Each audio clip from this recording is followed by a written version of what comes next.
जय भोले के दोस्तों, हर मनुष्य के भीतर एक शांत मनुष्य रहता है जिसे हम अंतरात्मा कहते हैं। हमारी अंतरात्मा हमेशा सही होती है और इसलिए शायद कहा जाता है कि हम ईश्वर का अंश हैं। सभी महान लोगों ने यह स्वीकार भी किया है कि अंतरात्मा की आवाज ईश्वर की आवाज होती है और यह बात भी किसी धर्म विशेष से संबंधित नहीं है। खुश रहने का सीधा सा तरीका यह होता है कि हम अपनी अंतरात्मा की आवाज को सुने, क्योंकि हमारी अंतरात्मा हमेशा हर परिस्थिति में सही होती है।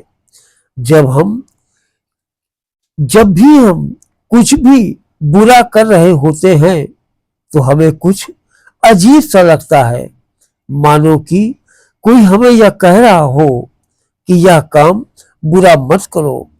यही हमारी अंतरात्मा की आवाज होती है जो हमें कुछ बुरा करने या बुरा दुख पहुंचाने से रोकती है।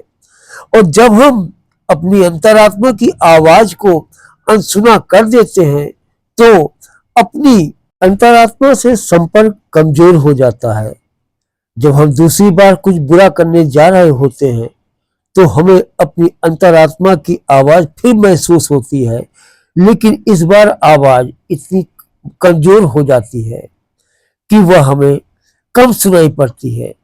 इसलिए ऐसी परिस्थिति में हमें स्वयं अपनी अंतरात्मा के साथ जुड़ना होता है और इसका सबसे अच्छा तरीका है ध्यान या मेडिटेशन। इसको जब आप करते हैं तो आपको अपनी अंतरात्मा की आवाज सुनाई पड़ती है और जब अंतरात्मा की आवाज सुनाई पड़ती है तो वो ईश्वर की ही आवाज होती है।